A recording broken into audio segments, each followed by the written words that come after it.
Career development સંચાલિત યુસીડીસી વર્ચ્યુઅલના આજના આ વિજ્ઞાન ટેકનોલોજીના લેક્ચરમાં હું સંદીપ પટેલ, કોર ફેકલ્ટી યુસીડીસી આપનું હાર્દિક સ્વાગત કરું છું. લાસ્ટ લેક્ચરમાં આપણે વિજ્ઞાન ટેકનોલોજીનો જીપીએસસી 1-2 આરએફઓ, ડીવાયએસઓ અને એસટીઆઈ આ સિલેબસની ચર્ચા કરી હતી.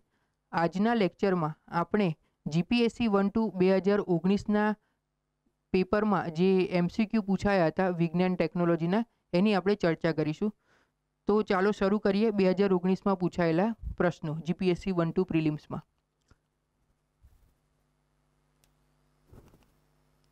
ફર્સ્ટ જે ક્વેશ્ચન છે, ખાલી જગ્યા એક મોબાઈલ એપ છે જે ભારતને કેશ ફ્રી બનાવવા માટે અમલમાં મૂકવામાં આવેલ છે.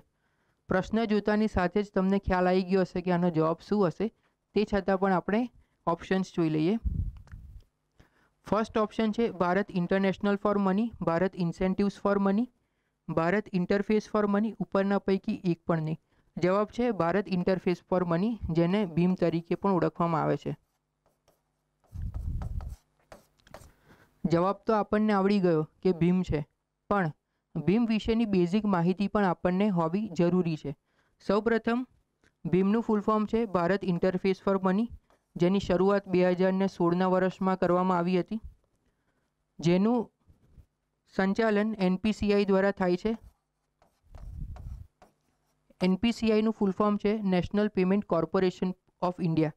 ભારતમાં જેટલા પણ રિટેલ પેમેન્ટ્સ થાય છે એનું ટોટલી નિયમન ડિજિટલી એનપીસીઆઈ દ્વારા કરવામાં આવે છે. આગળ વધીએ. Next question. એનપીટીઈએલનું આખું નામ ખાલી જગ્યા છે. National program on technological enhance learning, national program on technical e connect learning, national policy on technological enhance learning, national portal on teaching enhance learning. સાચો જવાબ શું હશે? National program on technological enhance learning. તો આ NPTEL છે શું? Ministry of human resource development દ્વારા, અત્યારે એનું નામ ચેન્જ કરીને મિનિસ્ટ્રી ઓફ એજ્યુકેશન કરવામાં આવ્યું છે, એના દ્વારા આની શરૂઆત કરવામાં આવી હતી. અને ખાસ કરીને એન્જિનિયરિંગના જે કોર્સિસ છે, એન્જિનિયરિંગના કોર્સિસ, બેઝિક સાયન્સના કોર્સિસ, સોશિયલ સાયન્સના કોર્સિસ અને હ્યુમેનિટીઝના કોર્સિસ એ આમાં ભણાવવામાં આવે છે. અત્યારે એની યુટ્યુબ ચેનલ પણ અવેલેબલ છે એનપીટીઈએલની, જેમાં 54,000 અવર્સ કરતાં પણ વધારે કન્ટેન્ટ આ બધા કોર્સિસ પર ઓનલાઈન અવેલેબલ છે. તો યુટ્યુબમાં એકવાર તમે એનપીટીઈએલની વિઝિટ તમે કરી શકો છો. નેક્સ્ટ ક્વેશ્ચન તરફ આગળ વધીએ. ભારતીય નૌકાદળ દ્વારા 20 નવેમ્બર 1956ના રોજ લોન્ચ કરવામાં આવેલ પ્રથમ યુદ્ધ જહાજ ખાલી જગ્યા હતું.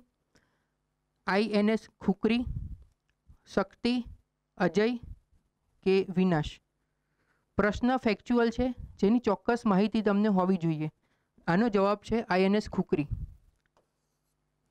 ઇતિહાસની અંદર જો આપણે ડોક્યુ નાખીએ તો યુનાઇટેડ કિંગડમ પાસેથી આપણે આઈએનએસ ખુકરી છે એ આપણે ભારતમાં લાવ્યા હતા. અને 1971માં ભારત અને પાકિસ્તાન વચ્ચે જે યુદ્ધ થયું એ વખતે આ જે આપણું વોરશિપ છે એનું પાકિસ્તાનની સબમરીન દ્વારા ડૂબાડી દેવામાં આવી હતી, જે ભારતના ઇતિહાસમાં એક જ આવી ઘટના બની હતી. Next question. નીચેનામાંથી કઈ ડીઆરડીઓ દ્વારા વિકસાવવામાં આવેલ આધુનિક ટોર્પિડો બચાવ પ્રણાલી advance torpedo defence system, advance torpedo defence system ATDS છે? ઓપ્શન્સ છે આકાશદીપ, મારીચ, રુસ્તમ કે Nishad. Advance torpedo defence system કઈ હશે? મારીચ. તો એડવાન્સ ટોર્પિડો ડિફેન્સ સિસ્ટમ ખરેખર છે શું? તમને ફર્સ્ટ ઓફ ઓલ તો એ ખ્યાલ હોવો જોઈએ કે ટોર્પિડો શું છે. ટોર્પિડો એ cigar shape under water missile છે. અંડર વોટર જે પણ સબમરીન છે તો એને હાનિ પહોંચાડવા માટે આ ટોર્પિડો સિસ્ટમનો અથવા તો ટોર્પિડો મિસાઇલનો ઉપયોગ કરવામાં આવે છે. તો આવા વિનાશને કે હોનારતને અટકાવવા માટે, પોતાની ડિફેન્સ સિસ્ટમને પાવરફુલ બનાવવા માટે ભારત દ્વારા મારી છે એ DRDO દ્વારા એડવાન્સ ટોર્પિડો ડિફેન્સ સિસ્ટમ બનાવવામાં આવી હતી.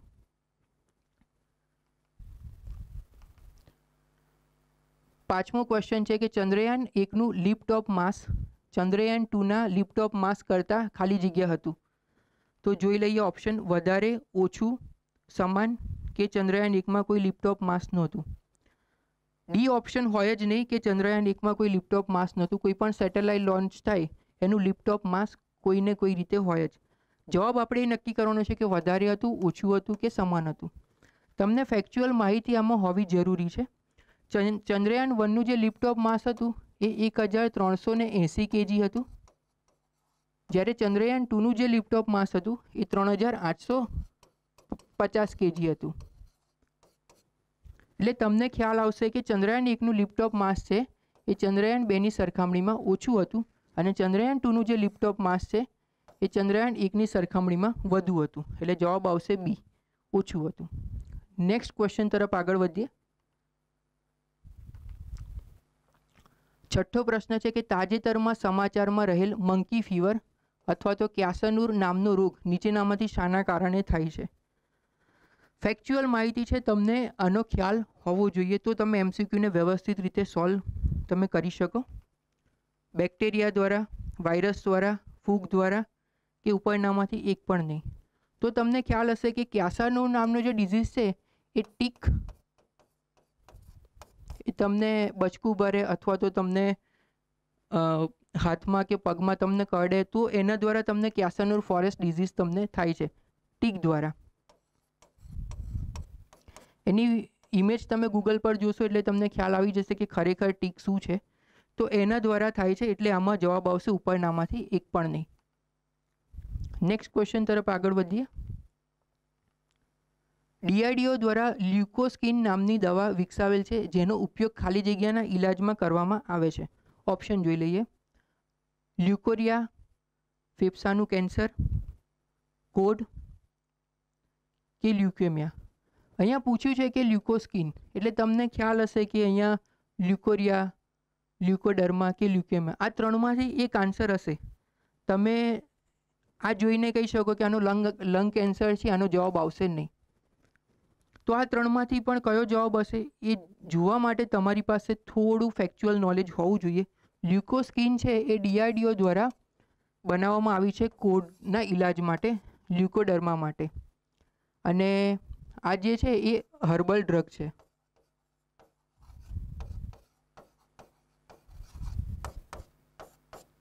જેને વિટિલિગો તરીકે પણ ઓળખવામાં આવે છે.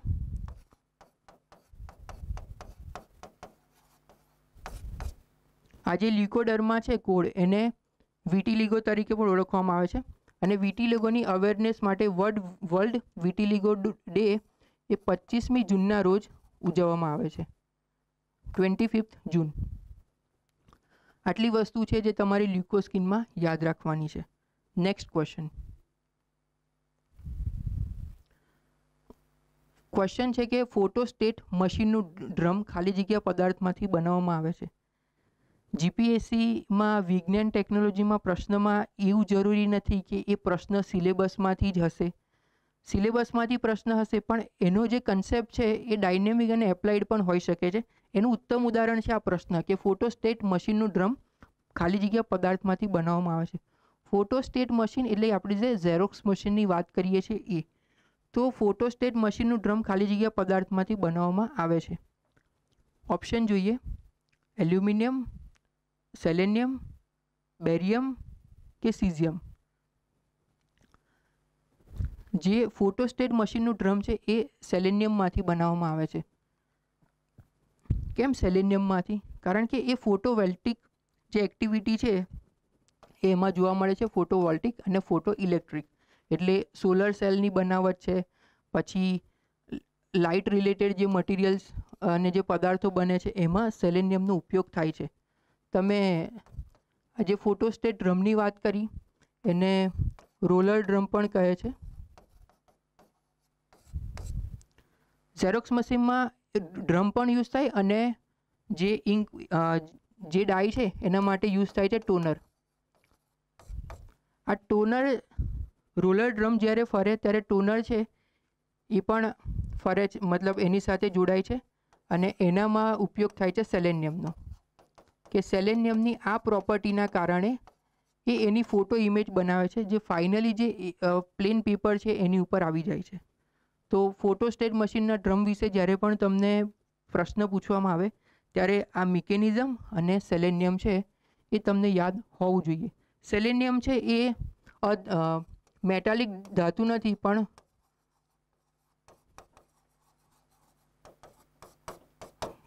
નોન મેટાલિક ધાતુ છે. નોન મેટાલિક ધાતુ એટલે 2 મિનિટ આપણને વિચારવું પડે કે નોન મેટાલિક ધાતુ શું છે. નોન મેટાલિક ધાતુ એટલે એવું કે જે ધાતુની લાક્ષણિકતાઓ ધરાવતું નથી. ધાતુમાં જે ચળકાટ છે, જે ઇલેક્ટ્રિકલ એક્ટિવિટી છે, જે કન્ડક્ટિવિટી છે, એ હીટને પસાર થવા દે છે, વીજળીને આગળ વધવા દે છે, એ બધા ગુણધર્મો આ નોન મેટાલિકમાં જોવા મળતા નથી. એટલે સેલેનિયમ છે એ નોન મેટાલિક છે, મેટાલિક નથી. તો આટલી વસ્તુ તમારે ફોટોસ્ટેટ મશીનમાં યાદ રાખવાની છે. નેક્સ્ટ ક્વેશ્ચન તરફ આગળ વધીએ. ક્વેશ્ચન છે, ભારતીય અવકાશ સંશોધન સંસ્થા ISRO એક મિશન અંતર્ગત લોન્ચ કરવામાં આવેલ સેટેલાઇટ ઉપગ્રહની મહત્તમ સંખ્યા ખાલી જગ્યા છે. આ પ્રશ્ન 2017ના કરંટ અફેર્સનો છે. ફેબ્રુઆરી 2017માં ISROએ એક સાથે કેટલા ઉપગ્રહ લોન્ચ કર્યા હતા એનો આ ફેક્ચ્યુઅલ પ્રશ્ન છે, જેની આપણે ઓપ્શન જોઈએ તો 101, 102, 103 કે 104. સાચો જવાબ છે 104. આમાં બીજો પણ તમારે યાદ રાખવાનું કે કયા યાન દ્વારા મોકલવામાં આવ્યા હતા. તો એ યાન છે PSLV C-37. PSLVને ISROનું વર્ક હોર્સ રોકેટ પણ કહેવામાં આવે છે.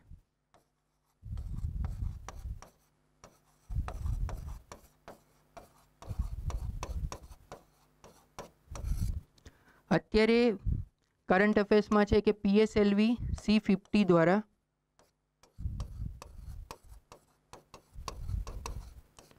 કોઈ સેટેલાઇટ લોન્ચ કર્યું હતું. તમને એનું નામ યાદ છે? એનું નામ છે CMS-01. તો CMS-01 એ કમ્યુનિકેશન સેટેલાઇટ છે. GSAT-12 જે સેટેલાઇટ છે એનું રિપ્લેસમેન્ટ છે CMS-01. તો આ યાદ રાખવાનું છે કરંટ અફેર્સમાં. એ વખતે કરંટ અફેર્સમાં PSLV C-37 હતું. અત્યારના કરંટ અફેર્સમાં PSLV C-50 છે, જેના દ્વારા CMS-01 સેટેલાઇટ કઈ ઓર્બિટમાં લોન્ચ કરવામાં આવ્યું હતું? તો GTO ઓર્બિટમાં, જીઓ સ્ટેશનરી ટ્રાન્સફર ઓર્બિટમાં CMS-01 જે સેટેલાઇટ છે એને મૂકવામાં આવ્યું હતું. તો આ વખતે આ ક્વેશ્ચન્સ સાયન્સ ટેકનોલોજીમાં કોઈ પણ એક્ઝામમાં આવી શકે છે. નેક્સ્ટ ક્વેશ્ચન તરફ આગળ વધીએ. ઘન કોલસામાંથી પ્રવાહી હાઇડ્રોકાર્બન બળતણમાં રૂપાંતરિત કરતી પ્રક્રિયા ખાલી જગ્યા તરીકે ઓળખાય છે. ઓપ્શન્સ જોઈ લઈએ. પ્રવાહીકરણ લિક્વિફેક્શન, કાર્બોનેશન, ઉદ્દીપક રૂપાંતરણ કે ક્રેકિંગ. તમે શાંતિથી આ પ્રશ્નને જુઓ અને વિચારો.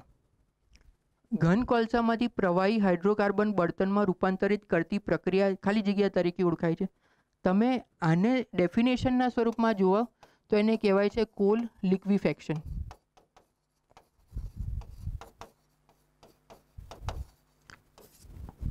કોલ લિક્વિફેક્શન તરીકે એને ઓળખાય છે. તો આને જવાબ સીધો મળે છે કે પ્રવાહીકરણ લિક્વિફેક્શન તરીકે ઓળખાય છે. તો આ પ્રક્રિયા કઈ રીતે થાય છે? જ્યારે કોલસો છે એને અત્યંત ઊંચા તાપમાને ગેસિયસ ફોર્મમાં રૂપાંતરણ કરવામાં આવે છે અને આ જે ગેસિયસ ફોર્મ છે એનું ત્યારબાદ લિક્વિડના સ્વરૂપમાં રૂપાંતરણ કરવામાં આવે છે. તો પછી આપણને પ્રશ્ન થાય કે જો કોલસામાંથી બળતણ બનતું હોય તો આજનો જે બળતણનો ઈંધણનો પ્રશ્ન છે, ગેસોલિનની શોર્ટેજ છે, ડીઝલ પેટ્રોલના પ્રશ્નો છે, એ બધા પ્રશ્નો તો ઇઝીલી સોલ્વ થઈ જાય, કારણ કે એના કરતાં તો કોલસાની માત્રા એ વિશ્વમાં વિપુલ પ્રમાણમાં જોવા મળે છે. તો યસ, ઇકોનોમિકલી જો આ પ્રક્રિયા વ્યવસ્થિત રીતે સેટ થઈ જાય, સ્ટાન્ડર્ડાઇઝેશન થઈ જાય તો સારું એવું આમાંથી ઉત્પાદન કે એનું આઉટકમ આપણને મળી શકે. તો કોલ લિક્વિફેક્શન એને કહેવામાં આવે છે અને આને સિન્થેટિક ગેસ તરીકે પણ ઓળખવામાં આવે છે. સિન્થેટિક ગેસમાં કાર્બન મોનોક્સાઇડ અને હાઇડ્રોજન આ બંનેનું મિશ્રણ છે. એટલે પ્રવાહી ઘન કોલસામાંથી પ્રવાહી હાઇડ્રોકાર્બન બળતણમાં રૂપાંતરિત થાય એને પ્રવાહીકરણ તરીકે ઓળખવામાં આવે છે અને આ એની પ્રક્રિયા છે. નેક્સ્ટ ક્વેશ્ચન તરફ આગળ વધીએ. આન્સર છે એ. ભૂરા તરંગો બ્લુ વેવ્સના સંદર્ભમાં નીચેના પૈકીના કયા વિધાનો સત્ય છે? તે જૈવ પ્રકાશોત્સર્જન બાયોલ્યુમિનેશન્સ તરીકે ઓળખાતી દુર્લભ કુદરતી ઘટના છે. તે દરિયામાં રહેતા ચળકતા ફરવાડા દ્વારા ઉત્સર્જન કરવામાં આવતા પ્રકાશ થકી પરિણમે છે. ઓપ્શન્સ માત્ર એક, માત્ર બે, એક અને બે બંને કે એક પણ નહીં. પ્રશ્નમાં ઘણી બધી ટર્મિનોલોજી આમાં સંકળાયેલી છે. જૈવ પ્રકાશોત્સર્જન બાયોલ્યુમિનેશન્સ છે, પછી પરવાળા છે જેને કોરલ તરીકે આપણે ઓળખીએ છીએ. બ્લુ વેવની ઘટના એ વખતે પણ કરંટ અફેર્સમાં હતી, અત્યારે પણ કરંટ અફેર્સમાં છે. બોમ્બેમાં હાલ જે બીચ છે ત્યાં આગળ પણ આ બ્લુ વેવ્સ જોવા મળ્યા હતા. ત્યારબાદ સધર્ન સ્ટેટ્સ છે ચેન્નઈ, ત્યાં પણ બ્લુ વેવ્સની ઘટના બની હતી. તો ખરેખર આ બ્લુ વેવ્સ છે શું, શેના કારણે થાય છે? જવાબ જોતા પહેલાં એની પર એક નજર નાખી લઈએ કે બ્લુ વેવ્સ છે શું. તમને ખ્યાલ હશે કે દરિયામાં જે વનસ્પતિ છે એને ફાઇટોપ્લેન્ક્ટોન્સ તરીકે ઓળખવામાં આવે છે. ફાઇટોપ્લેન્ક્ટોન્સમાં ડાયનોફ્લેજિલેટ્સનો સમાવેશ થાય છે. આ ડાયનોફ્લેજિલેટ્સના જે પ્રોટીન્સ છે એમાં કેમિકલ રિએક્શન્સ થાય છે અને આ કેમિકલ રિએક્શન્સ દ્વારા જે લાઇટ ઉત્પન્ન થાય છે એને બાયોલ્યુમિનેશન્સ કહેવામાં આવે છે, જે નિયોન બ્લુ કલરની હોય છે.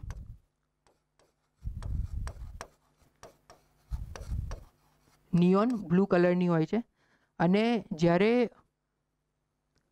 દરિયાના મોજા આવે છે તેના કારણે આ જે ડાયનોફ્લેજિલેટ્સ છે એમની એક્ટિવિટીમાં ફેરફાર આવે છે અને એ કારણે એ બ્લુ કલરની લાઇટ એમિટ કરે છે, જેને બાયોલ્યુમિનેશન્સ કહેવામાં આવે છે અને નિયોન બ્લુ કલરની એ લાઇટ હોય છે. તો આપણને પ્રશ્ન થાય છે કે આ બ્લુ વેવ છે એ ઘટના સારી છે કે પછી કોઈ વસ્તુ અઘટિત બનવાની છે એનું એક્ઝામ્પલ છે? તો એમનું કોઈ ચોક્કસ ખ્યાલ નથી કે એ કોઈ પ્રિડેટરના રિસ્પોન્સ તરીકે પણ હોઈ શકે, અથવા તો એવી રીતે પણ હોઈ શકે કે એમની જે કોલોની છે એક સમૂહમાં આવે, કોઈ પણ ઘટના બની શકે તેમ છે. તો આપણે જવાબ જોઈ લઈએ. ભૂરા તરંગો સંદર્ભમાં નીચેના પૈકી કયા વિધાનો સત્ય છે? તો તે દરિયામાં રહેતા ચળકતા પરવાળા દ્વારા ઉત્સર્જન એ નહીં આવે, કારણ કે આપણે વાત કરી લીધી કે એ ફાઇટોપ્લેન્ક્ટોન્સ ડાયનોફ્લેજેલેટ્સમાં થાય છે. તો જવાબ આવશે માત્ર એ. નેક્સ્ટ ક્વેશ્ચન તરફ આપણે આગળ વધીએ. વન પ્લેનેટ સિટી ચેલેન્જના સંદર્ભે નીચેના પૈકી કયું વિધાન સત્ય છે? તે યુનાઇટેડ નેશન્સ એન્વાયરમેન્ટ પ્રોગ્રામની પહેલ છે. અવનવા પર્યાવરણ સંબંધી કાર્યક્રમોના અહેવાલ રજૂ કરવા માટે ભાગ લઈ રહેલ દેશના શહેરોને તે આમંત્રિત કરે છે. માત્ર એક, માત્ર બે, એક અને બે બંને કે એક અને બંનેમાંથી એક પણ નહીં. તો વન પ્લેનેટ સિટી ચેલેન્જ કેમ એ વખતે ઘટના કરંટ અફેર્સમાં હતી? તો 2018ની સાલમાં રાજકોટ શહેર છે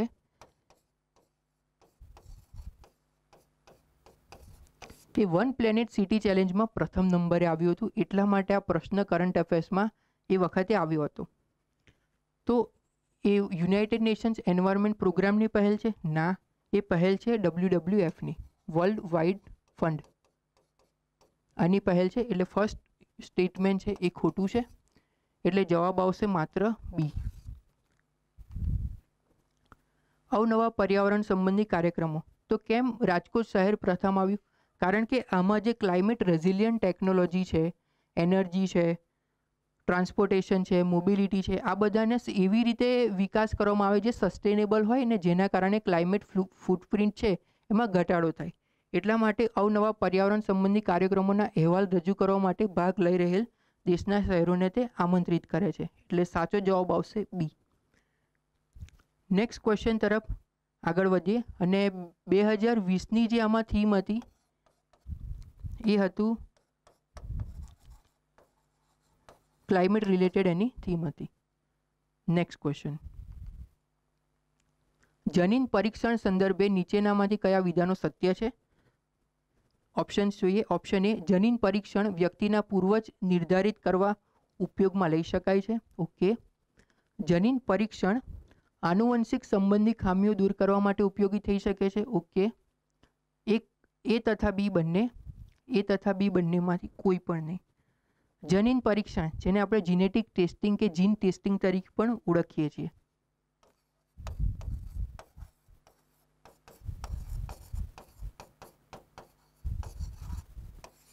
જીન ટેસ્ટિંગની અહીંયા વાત કરી છે. તો જીન ટેસ્ટિંગ શેનું થાય? પ્રોટીનનું થાય. યસ. ડીએનએનું થાય. યસ. અને ક્રોમોઝોમનું પણ થાય.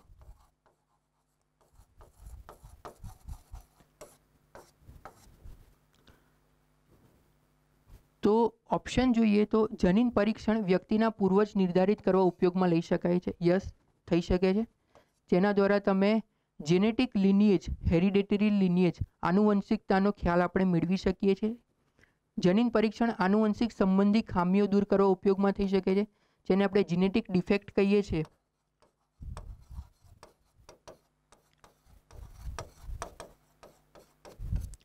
યસ, તો જીનેટિક ડિફેક્ટને જાણવા માટે પણ જનીન પરીક્ષણનો ઉપયોગ થઈ શકે છે. તો સાચો જવાબ આવશે સી, એ તથા બી બંને. અને ખાસ જો આપણે વાત કરીએ તો એક ક્રોમોઝોમની બેઝિક તમને ખ્યાલ છે કે માનવમાં ટોટલ 46 રંગસૂત્રોનો સમાવેશ થાય છે. ક્રોમોઝોમને રંગસૂત્ર તરીકે ઓળખવામાં આવે છે. રંગસૂત્રમાં હિસ્ટોન, પ્રોટીન અને ડીએનએ સિંગલ અને ડીએનએનો સમાવેશ થાય છે.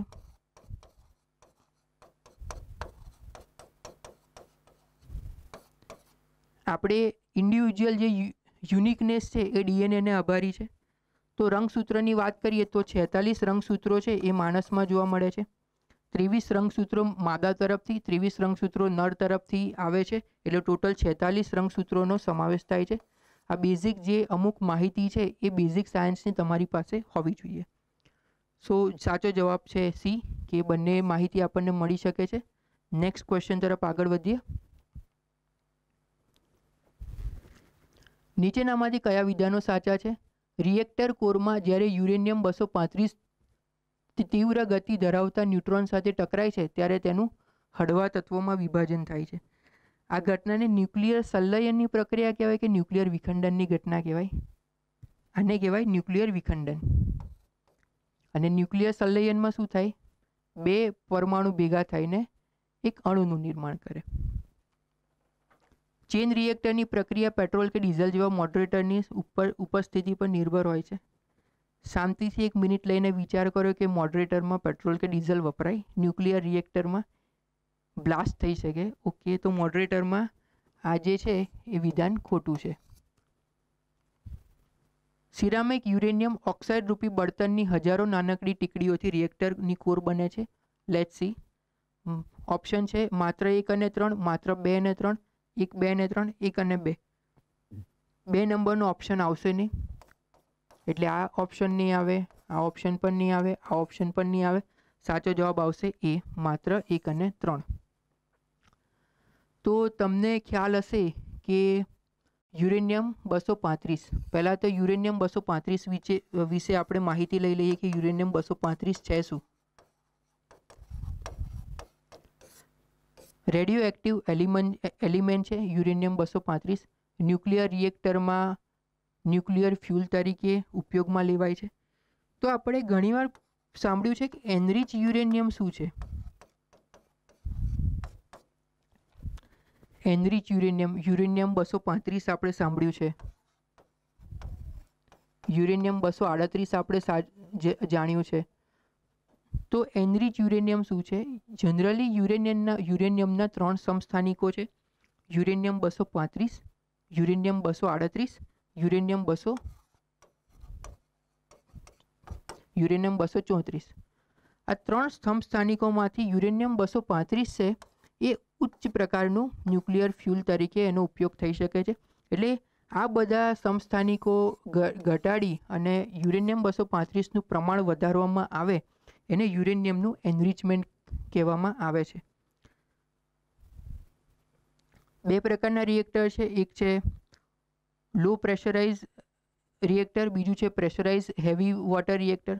તો જે લો પ્રેશરાઇઝ રિએક્ટર છે એમાં યુરેનિયમ એનરિચ યુરેનિયમ 235નો ઉપયોગ થાય છે, અને પ્રેશરાઇઝ હેવી રિએક્ટર છે એમાં અનએનરિચ યુરેનિયમનો ઉપયોગ થાય છે, અને આ એનરિચ યુરેનિયમનું પ્રમાણ હોય છે 4.8%. તો આ યુરેનિયમ વિશેની આપણે બેઝિક માહિતી લઈ લીધી છે. મોડરેટરની આપણે વાત કરીએ તો મોડરેટર શું છે? ભારે પાણી ગ્રેફાઇટ. આનો મોડરેટર તરીકે, જેને ગુજરાતીમાં કહેવામાં આવે છે મંદક, મંદક તરીકે ઉપયોગ કરવામાં આવે છે. તો મોડરેટર કે મંદકનું કામ શું છે?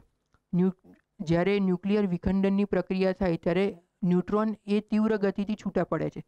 આ ન્યુટ્રોનની ગતિને ધીરી પાડવી એ ખૂબ જરૂરી છે ન્યુક્લિયર વિખંડનની પ્રક્રિયાને સતત ચાલતી રાખવા માટે, અને આ જે મંદક છે એ આ ગતિને ધીમી પાડે છે અને વધારાના ન્યુટ્રોનને શોષણ કરે છે, જેના કારણે ધીમી ગતિના ન્યુટ્રોન છે આગળ વધે છે અને પરમાણુ વિખંડનની જે પ્રક્રિયા છે એને આગળ ને આગળ ચાલતી રાખે છે. આ છે મંદકની પ્રક્રિયા.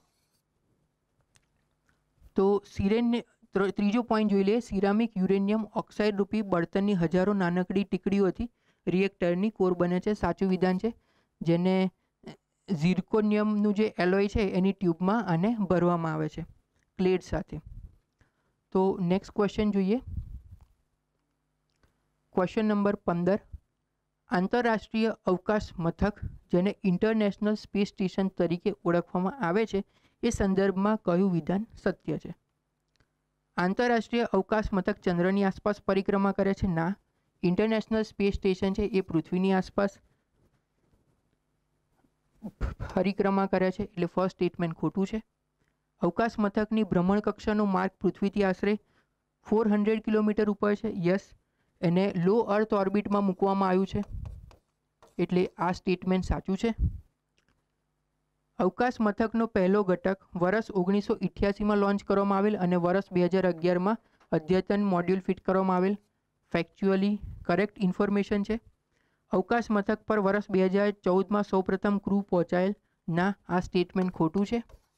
તો ઓપ્શન્સ જોઈ લઈએ. 1, 2, 3 અને 4, 2 અને 3, 1 અને 4, 1, 2 અને 3. તો 4 વાળું સ્ટેટમેન્ટ ખોટું છે, આ જવાબ નહીં આવે. 1 નંબરનું સ્ટેટમેન્ટ ખોટું છે, આ જવાબ પણ નહીં આવે, આ જવાબ પણ નહીં આવે. તો જવાબ શું આવશે? જવાબ આવશે બી, માત્ર 2 અને 3. ઇન્ટરનેશનલ સ્પેસ સ્ટેશનની વાત કરીએ તો 5 ઇન્ટરનેશનલ સ્પેસ એજન્સીઓ છે, એને મળીને ઇન્ટરનેશનલ સ્પેસ સ્ટેશનમાં પોતાનો ફાળો આપેલો છે. કઈ કઈ 5? સૌપ્રથમ છે નાસા, બીજું છે રોસ્કોમોસ રશિયા, ત્રીજું છે જક્સા, ચોથું છે યુરોપિયન સ્પેસ એજન્સી અને પાંચમું છે કેનેડિયન સ્પેસ એજન્સી. આ જે અલગ અલગ ઇન્ટરનેશનલ સ્પેસ એજન્સીઓ છે એમના ઇન્ટર ગવર્મેન્ટલ અગ્રીમેન્ટ અને એમના સંધિ કરાર દ્વારા ઇન્ટરનેશનલ સ્પેસ સ્ટેશનનું નિયમન થાય છે અને એનું વપરાશનું કાર્ય આગળ વધે છે. તો આ 5 નાસા, રોસ્કોમોસ, જક્સા, યુરોપિયન સ્પેસ એજન્સી અને કેનેડિયન સ્પેસ એજન્સી, આ 5 જે સ્પેસ એજન્સીઓ છે એના દ્વારા આંતરરાષ્ટ્રીય સ્પેસ સ્ટેશનનું નિયંત્રણ કરવામાં આવે છે. તો ચંદ્રની આસપાસ પરિક્રમા કરે છે એ વિધાન ખોટું છે. અવકાશ મથક પર આ વિધાન પણ ખોટું છે, એટલે 2 અને 3 એનો સાચો જવાબ છે. આઈ હોપ કે તમને ઇન્ટરનેશનલ સ્પેસ સ્ટેશનનું જે વર્ણન છે એ તમને ખ્યાલ આવી ગયો હશે. નેક્સ્ટ ક્વેશ્ચન તરફ આગળ વધીએ. સ્ટીલ્થ ટેકનોલોજીમાં ખાલી જગ્યાનો સમાવેશ થાય છે. સ્ટીલ્થ ટેકનોલોજી એટલે ડિફેન્સ રિલેટેડ ટેકનોલોજીમાં એનો સમાવેશ થાય છે. સંરક્ષણ ટેકનોલોજીમાં સ્ટીલ્થ ટેકનોલોજી ખૂબ અગત્યની છે. તો ઓપ્શન્સ એના જોઈએ. સપાટી ઓછી દ્રશ્યમાન થાય તે માટે રંગનું આવરણ ખરેખર સાચું સ્ટેટમેન્ટ છે, કારણ કે સ્ટીલ્થ ટેકનોલોજીને લેસ ઓબ્ઝર્વેબલ ટેકનોલોજી પણ કહેવામાં આવે છે. ડિઝાઇનમાં ફેરફાર જેનાથી રડારના તરંગો પરાવર્તિત થઈ જાય. યસ, સાચી સ્ટેટમેન્ટ છે. વિશેષ ઉત્પાદન સામગ્રી જેનાથી સપાટી ઓછી દ્રશ્યમાન થાય, આ પણ સાચી સ્ટેટમેન્ટ છે. ઉપરના તમામ, તો ફર્સ્ટ, સેકન્ડ એન્ડ થર્ડ ત્રણેય સ્ટેટમેન્ટ સાચા છે, એટલે જવાબ આવશે ડી. ઉપરના તમામ જે સ્ટેટમેન્ટ છે એ સાચા છે. સ્ટીલ્થ ટેકનોલોજી, એરક્રાફ્ટ છે, સબમરીન છે, પછી મિસાઇલ છે, આ બધા જે સંરક્ષણ સેવાઓની આ જે ટેકનોલોજીના સાધનો છે, તો એમાં શું થાય છે કે રડારના જે તરંગો છે એ અમને ઓળખી કાઢે છે કે હા અહીંયા એરક્રાફ્ટ ઉડે છે, નીચે સબમરીન છે, મિસાઇલ્સ આવે છે. તો રડાર પકડી પાડે તો પછી તમે અટેક કરો, કોઈની પર આક્રમણ કરો, તો સામે એની ડિફેન્સ ટેકનોલોજી રેડી જ હોય. અથવા તો તમે તમારી જે તમારા સાધનો છે એને જે તમારે રક્ષણ કરવું હોય, દુશ્મન દેશ સામે તમારે રક્ષણ કરવું હોય ને તમારે ત્યાં લડાઈમાં બન્યું રહેવું હોય, તો તમારે તમારા જે વેપન્સ છે, તમારા જે સાધનો છે એને ઓળખાવા દેવા ન પડે. તો એના માટે સ્ટીલ્થ ટેકનોલોજી આવે છે કે જેને લેસ ઓબ્ઝર્વેબલ ટેકનોલોજી પણ કહેવામાં આવે છે, જેના દ્વારા જે રડારના તરંગો છે તો એરક્રાફ્ટને અડીને એવી રીતે પરાવર્તિત થાય કે એ રડારના રેન્જમાં આવે જ નહીં. ક્યાં તો પછી એવું થાય કે રડારના તરંગોનું એ શોષણ કરી લે, એને પાછું પરાવર્તન કરે જ નહીં, કે જેના દ્વારા રડારને એની ડેટા મળે જ નહીં, તો એ કહે જ નહીં કે હા અહીંયા એરક્રાફ્ટ મતલબ એરક્રાફ્ટ અહીંયા ઉડે છે. તો આ રીતે સ્ટીલ્થ ટેકનોલોજી છે એ કાર્ય કરે છે. અને ડિફેન્સમાં સ્ટીલ્થ ટેકનોલોજીનું પોતાનું એક આગવું મહત્વ છે. નેક્સ્ટ ક્વેશ્ચન તરફ આગળ વધીએ. ભારતમાં 2017ના જંગલી હાથીની વસ્તી ગણતરી બાબતે નીચેના પૈકી કયું વિધાન સત્ય છે? સાયન્સ ટેકનોલોજીમાં એન્વાયરમેન્ટ રિલેટેડ પણ પ્રશ્ન હોય છે, એટલે આ પ્રશ્નને વિજ્ઞાન ટેકનોલોજીમાં લીધો છે. ભારતમાં આશરે 30,000 હાથીઓ છે. દેશના ઉત્તર પૂર્વ કરતાં દક્ષિણ ભારતમાં વધુ સંખ્યામાં હાથીઓ છે. તમિલનાડુમાં સૌથી વધુ સંખ્યામાં હાથીઓ છે. વિકલ્પ પસંદ કરો, માત્ર 1, માત્ર 2 અને 3, માત્ર 1 અને 2 કે ડી 1, 2 અને 3. તમારે પાસે ડેટા જે તમારી પાસે હોય એને તમારે ક્રોસ એક્ઝામિન કરવું પડે કે ખરેખર આ સ્ટેટમેન્ટ અને આ વિકલ્પ છે એમાં શું સાચું છે ને શું ખોટું છે. પ્રશ્ન શું પૂછ્યો છે? જંગલી હાથીની વસ્તી ગણતરી 2017ની સાલમાં. તમને એલિફન્ટ વિશે કહેતા કે હાથી વિશે બેઝિક માહિતી હોવી જોઈએ કે પૃથ્વી પર 2 પ્રકારના હાથી છે, એની પ્રજાતિ વસે છે. એક છે એશિયન એલિફન્ટ અને બીજું છે African elephant. Asian elephant, African elephant. Asian એલિફન્ટમાં પણ 3 સ્પીસીસ જોવા મળે છે. કઈ? એક છે ઇન્ડિયન, બીજું છે સુમાત્રન, ત્રીજું છે શ્રીલંકન.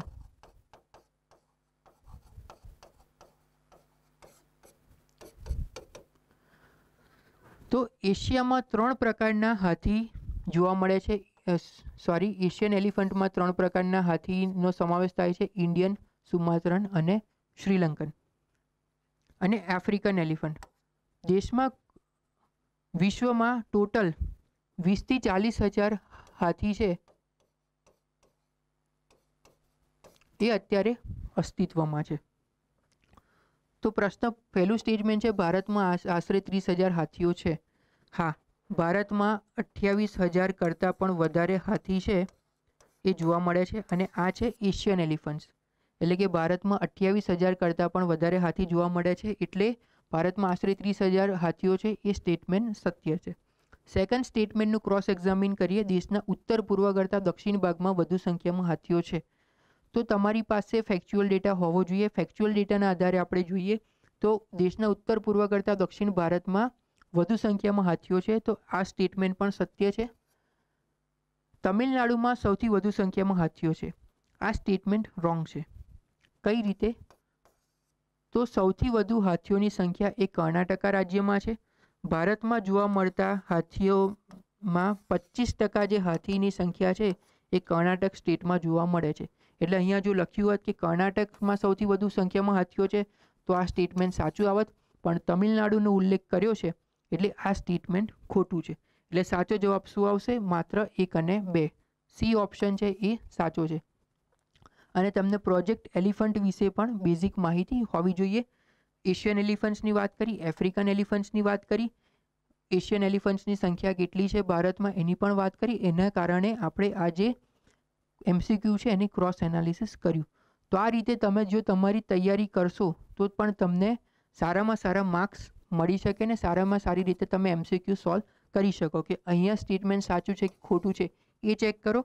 એના આધારે અહીંયાથી કયું સ્ટેટમેન્ટ એલિમિનેટ થાય છે એનું તમે ચેક કરો, જેના આધારે તમને ઇઝીલી જવાબ મળી શકશે. નેક્સ્ટ MCQ તરફ આગળ વધીએ. 4D પ્રિન્ટિંગ સંદર્ભે નીચેના પૈકી કયું વિધાન સાચું છે? 3D પ્રિન્ટિંગ તો આપણને ખ્યાલ છે, પણ હવે 4D પ્રિન્ટિંગ શું છે તો એના પણ સ્ટેટમેન્ટ જોઈ લઈએ કે 4D પ્રિન્ટિંગમાં શેનો સમાવેશ થાય છે. 4D પ્રિન્ટિંગ મલ્ટિપ્લિકેટિવ ઉત્પાદન પર આધારિત છે. જોઈએ કે શું કહેવા માંગે છે આગળના સ્ટેટમેન્ટ. 4D પ્રિન્ટિંગમાં ઇચ્છિત વસ્તુની બનાવટ માટે સ્માર્ટ મટીરિયલનો ઉપયોગ થાય છે. પર્યાવરણીય સ્વાસ્થ્યને અનુરૂપ સ્માર્ટ મટીરિયલ પરિવર્તિત થાય છે. ઓપ્શન છે 1 અને 2, 2 અને 3, 3, 1, 2 અને 3. MCQનું ક્રોસ એનાલિસિસ કરીએ. 4D પ્રિન્ટિંગ મલ્ટિપ્લિકેટિવ ઉત્પાદન પર આધારિત છે. મલ્ટિપ્લિકેટિવ ટેકનિક પર 3D પ્રિન્ટિંગ આધારિત છે. એટલે ફર્સ્ટ સ્ટેટમેન્ટ 4D પ્રિન્ટિંગના સંદર્ભમાં ખોટું છે.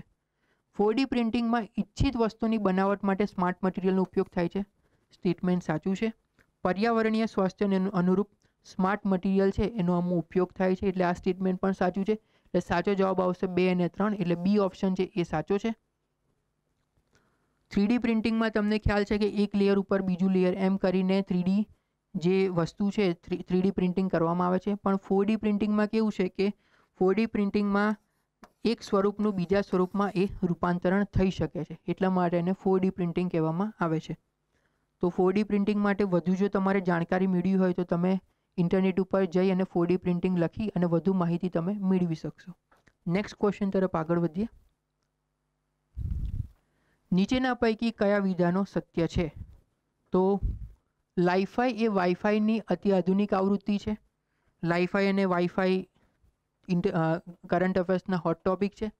તે ડેટા ટ્રાન્સફર કરવા માટે ઇન્ફ્રારેડ કિરણોનો ઉપયોગ કરે છે. લાઈફાઈ ટેકનોલોજીનો કેન્દ્રીય ભાગ ઓજસ્વી પ્રકાશ ઉત્પન્ન કરતા ડાયોડથી બને છે. લાઈફાઈ વિમાનોમાં વાપરી શકાતી નથી. MCQ શું કહે છે? ઓપ્શન્સ જોઈ લઈએ. 1 2 3 4, 1 2 3 4, 1 અને 3, 2 અને 4.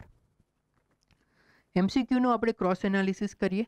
લાઈફાઈ એ વાઈફાઈની અતિ આધુનિક આવૃત્તિ છે. યસ, એબ્સોલ્યુટલી કરેક્ટ સ્ટેટમેન્ટ છે. લાઈફાઈ એ વાઈફાઈની અતિ આધુનિક આવૃત્તિ છે. લાઈફાઈનું ફૂલ ફોર્મ છે લાઇટ ફિડિલિટી.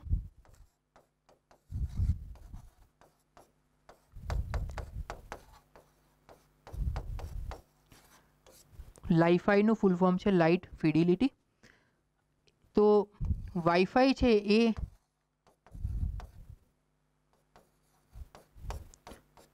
રેડિયો તરંગોનો ઉપયોગ કરે છે ડેટા ટ્રાન્સમિશન માટે. જ્યારે લાઈફાઈ છે એ નામ પરથી જ આપણને ખ્યાલ આવે એ વિઝિબલ લાઇટ કે દ્રશ્યમાન તરંગ લંબાઈ છે, તો દ્રશ્યમાન કિરણોનો ઉપયોગ કરે છે ડેટાના ટ્રાન્સફર માટે. એટલે ફર્સ્ટ સ્ટેટમેન્ટ સાચું છે. તે ડેટા ટ્રાન્સફર કરવા માટે ઇન્ફ્રારેડ કિરણોનો ઉપયોગ કરે છે. ખોટું સ્ટેટમેન્ટ છે. તે ડેટા ટ્રાન્સફર કરવા માટે પ્રકાશના કિરણોનો ઉપયોગ કરે છે. દ્રશ્ય તરંગ લંબાઈ જે છે 400 to 700 નેનોમીટર. તો આ જે વેવલેન્થ છે એ પ્રકાશની તરંગ લંબાઈ છે દ્રશ્યમાન. લાઈફાઈ ટેકનોલોજીનો કેન્દ્રીય ભાગ ઓજસ્વી પ્રકાશ ઉત્પન્ન કરતા ડાયોડથી બનેલો છે. યસ, સાચું સ્ટેટમેન્ટ છે. લાઈફાઈ વિમાનોમાં વાપરી શકાતી નથી. આ સ્ટેટમેન્ટ ખોટું છે. એટલે જો આપણે MCQમાં જોઈએ તો બીજું અને ચોથું સ્ટેટમેન્ટ ખોટું છે. તો 2 અને 4 સ્ટેટમેન્ટ જેમાં પણ આવતા હોય એમાં આપણે એને ખોટું કરી દઈએ.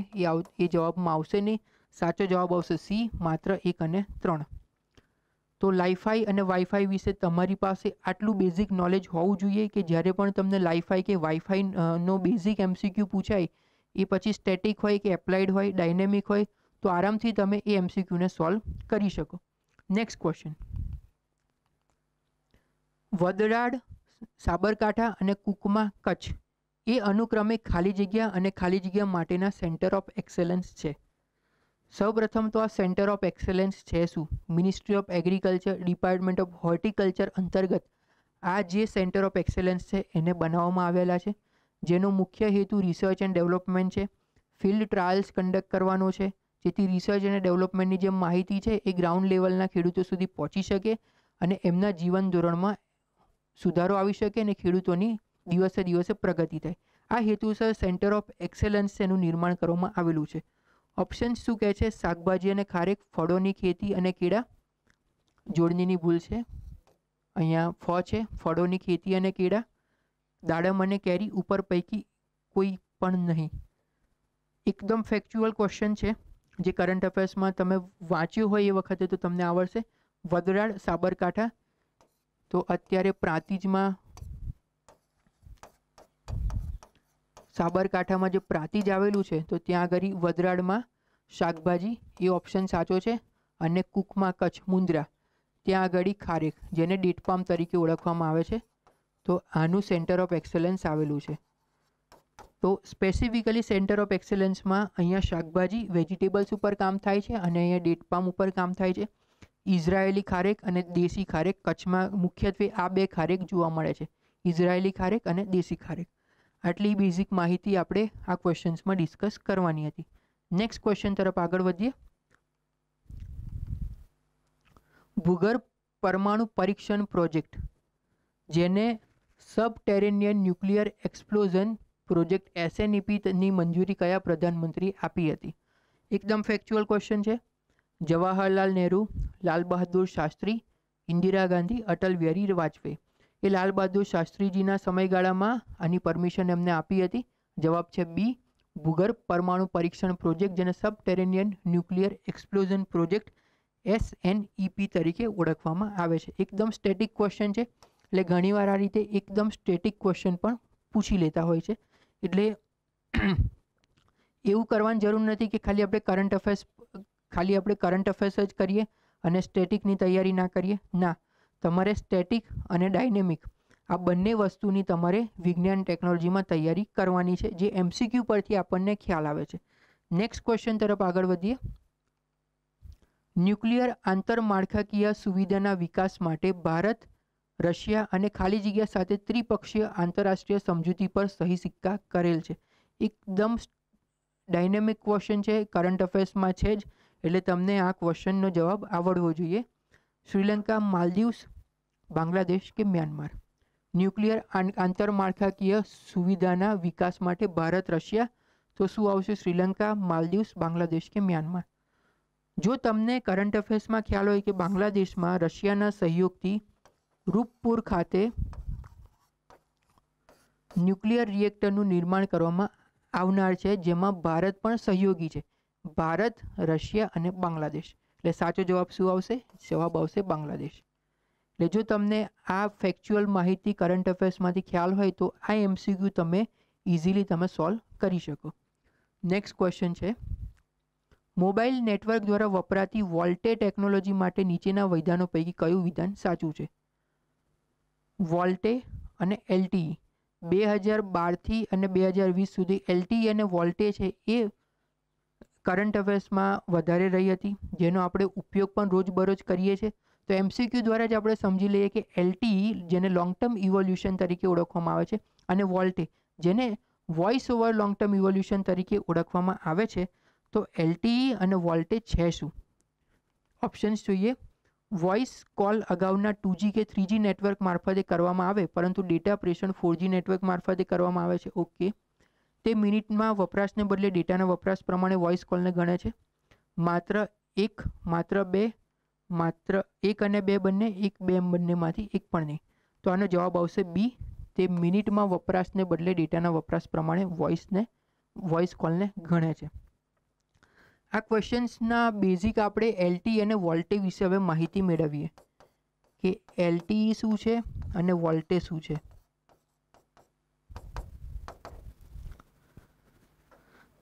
ઘણીવાર આપણે આ બંને ટર્મિનોલોજી સાંભળી છે.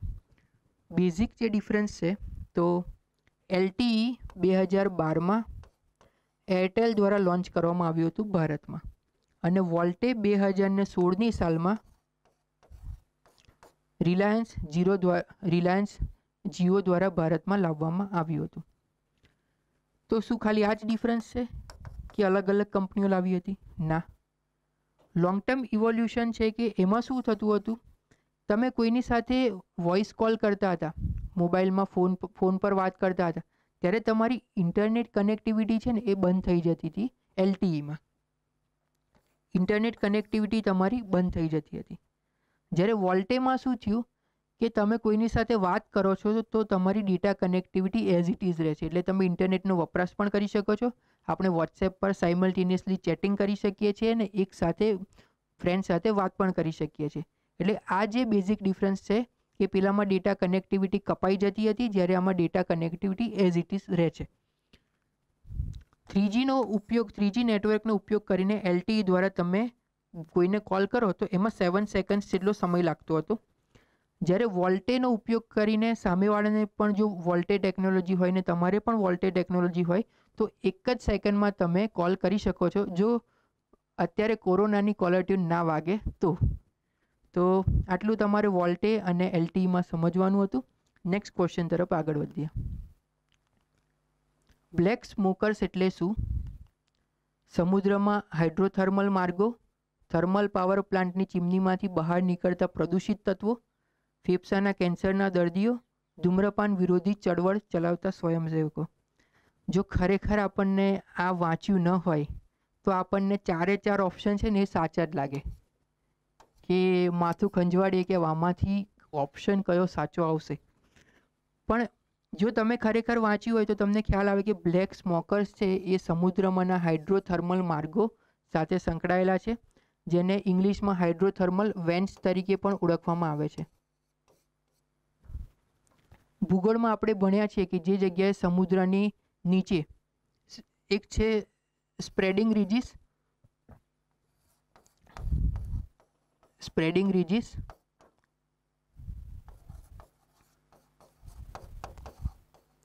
અને બીજું છે convergent boundaries.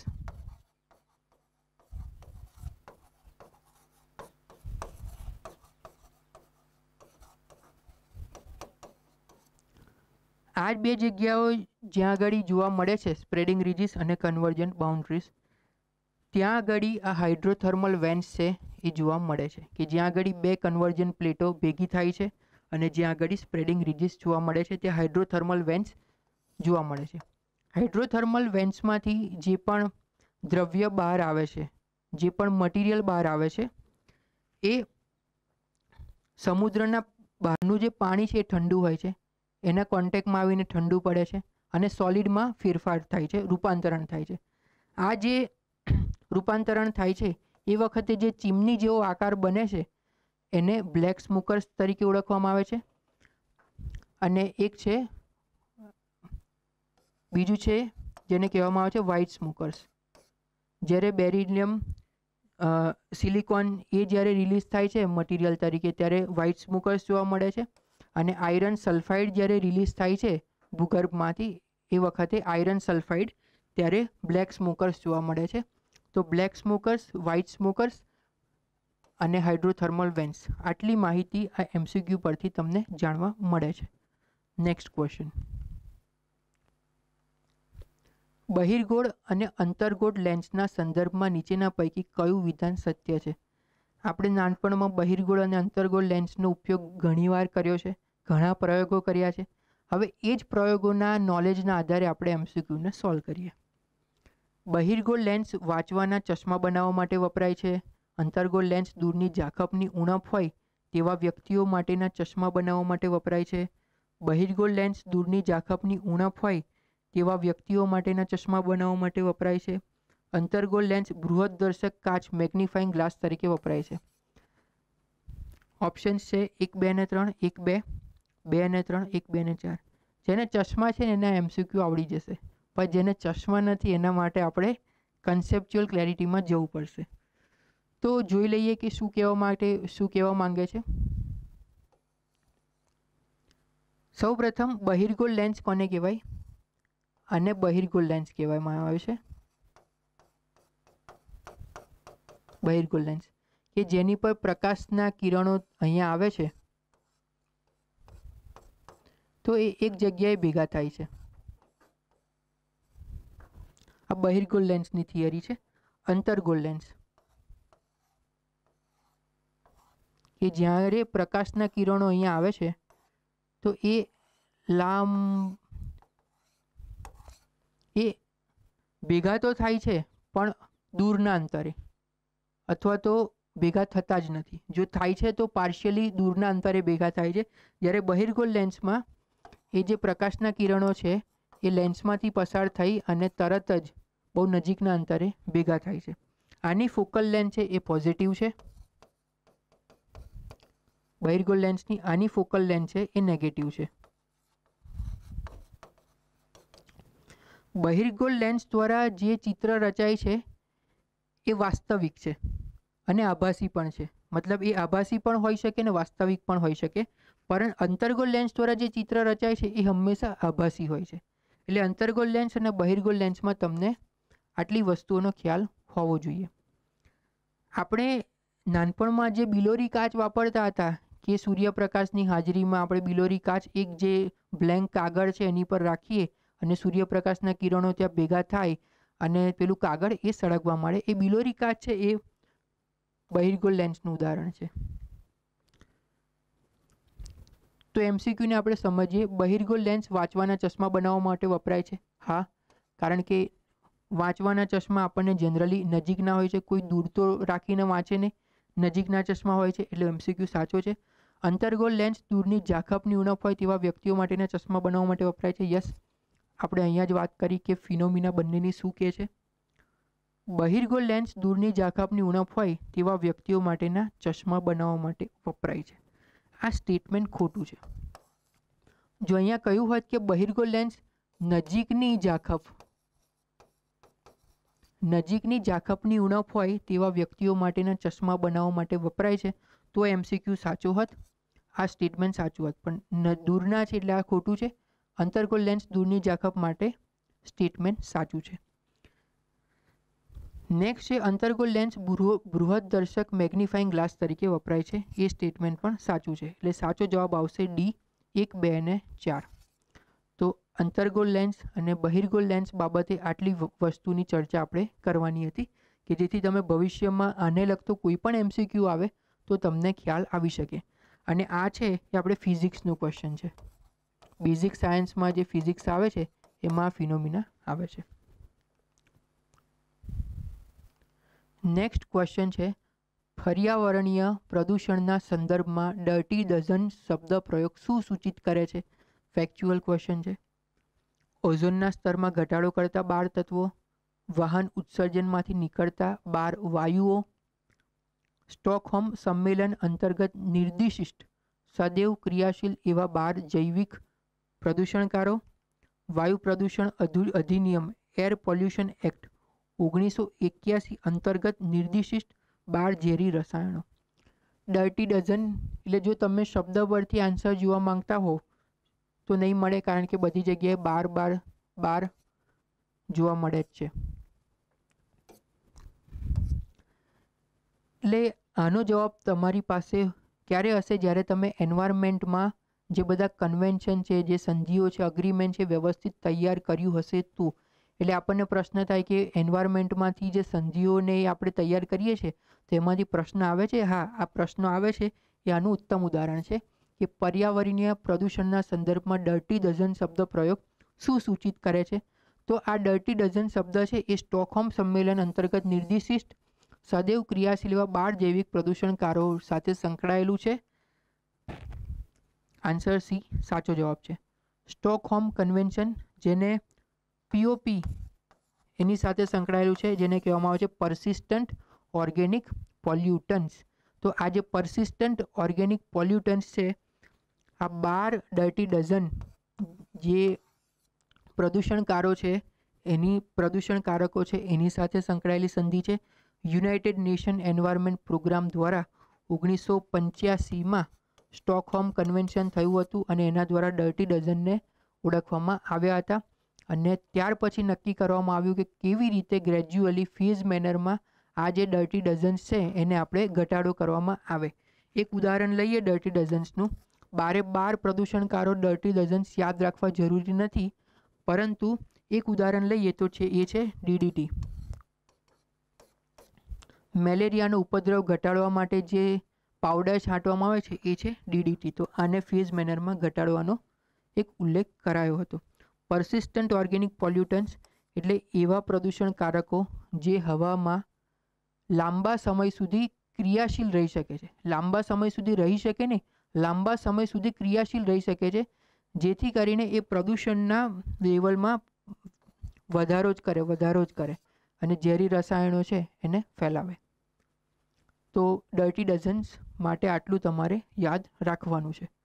Next question, લાગ્રાન્જ point સંબંધે નીચેના પૈકી કયા વિધાનો સાચા છે? તે અવકાશમાંનું એવું સ્થાન છે જ્યાં બે વિશાળ પદાર્થો જેવા કે પૃથ્વી અને સૂર્યનું સંયુક્ત ગુરુત્વાકર્ષણ બળ અતિ નાનકડા ત્રીજા પદાર્થ દ્વારા અનુભવાતા કેન્દ્ર ત્યાગી બળ જેટલું હોય છે. તે એવું સંતુલન ધરાવતું બિંદુ છે જ્યાં નિરીક્ષણ હેતુ અવકાશયાન પાર્ક કરી શકાય છે.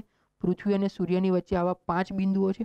ઓપ્શન કયા છે? 1, 2 અને 3, B 1 અને 2, C 2 અને 3, D 1, 2 અને 3. ત્રણેય સ્ટેટમેન્ટનું આપણે એનાલાઇઝ કરીએ અને આપણે જોઈએ કે ખરેખર લાગ્રાન્જ પોઈન્ટ શું છે. તે અવકાશમાંનું એવું સ્થાન છે જ્યાં બે વિશાળ પદાર્થો જેવા કે પૃથ્વી અને સૂર્યનું સંયુક્ત ગુરુત્વાકર્ષણ બળ અતિ નાનકડા ત્રીજા પદાર્થ દ્વારા અનુભવાતા કેન્દ્ર ત્યાગી બળ જેટલું હોય છે. સ્ટેટમેન્ટ સાચું છે. તે એવું સંતુલન ધરાવતું બિંદુ છે જે નિરીક્ષણ હેતુ અવકાશયાન પાર કરી શકાય છે. સ્ટેટમેન્ટ સાચું છે. પૃથ્વી અને સૂર્યની વચ્ચે આવા 5 બિંદુઓ છે. લાગ્રાન્જ પોઈન્ટ એટલે એવો પોઈન્ટ કે જ્યાં પૃથ્વી અને સૂર્યનું જે ગુરુત્વાકર્ષણ બળ છે, બે લાર્જ બોડીઝ છે, એ એકબીજાના ગુરુત્વાકર્ષણ બળની અસર હેઠળ એ બિંદુએ એમને કોઈ પણ ગુરુત્વાકર્ષણ બળ લાગતું નથી. એટલે જે તે પદાર્થ છે એ ત્યાં સ્થિર લાંબા સમય સુધી રહી શકે છે. એ છે લાગ્રાન્જ બિંદુ. અને 5 બિંદુઓ છે L1, L2, L3, L4, L5 અને આની સાથે હેલો ઓર્બિટ સંકળાયેલી છે. Hello orbit L1, L2, L3 સાથે હેલો ઓર્બિટ સંકળાયેલી છે કે જે 3 ડાયમેન્શનલ ઓર્બિટ છે. તો લાગ્રાન્જ બિંદુ એટલે એવું બિંદુ કે જ્યાં એમને ગુરુત્વાકર્ષણ બળ લાગતું નથી. કેમ નથી લાગતું? બે લાર્જ મોટી બોડી છે તો એ એકબીજાનું ગુરુત્વાકર્ષણ બળની અસર ત્યાં નેસ્ત નાબૂદ કરે છે. એટલે ત્યાં આગળ કોઈ પણ પદાર્થ લાંબો સમય સુધી રહી શકે છે. તો L1નું આપણે કરંટ અફેર્સ જોઈએ તો આદિત્ય L1 ભારતનું સૂર્ય સપાટીનો અભ્યાસ કરવા માટેનું જે મિશન છે આદિત્ય L1, તો એ L1 બિંદુમાં મૂકવામાં આવશે. અને ભારતમાં આ બીજી અવકાશી તરતી વેધશાળા છે. ફર્સ્ટ જે અવકાશી તરતી વેધશાળા છે એ છે એસ્ટ્રોસેટ અને બીજું જે મિશન છે એ છે આદિત્ય L1. તો આટલી વસ્તુ તમારે લાગ્રાન્જ બિંદુમાં મતલબ લાગ્રાન્જ પોઈન્ટ સંદર્ભમાં યાદ રાખવાની હતી. નેક્સ્ટ ક્વેશ્ચન જોઈએ. આન્સર આવનો આવશે D. 1, 2 અને 3 3 સ્ટેટમેન્ટ છે એ સાચા છે. નીચેના પૈકી કયું વિધાન સત્ય છે? મિસલ્સ અને રૂબેલા બેક્ટેરિયા જનિત અતિ ચેપી રોગો છે જે રોગના દર્દીના ઉધરસ કે છીંકના માધ્યમથી થતા તેના દ્વારા સંપર્કમાં ફેલાય છે.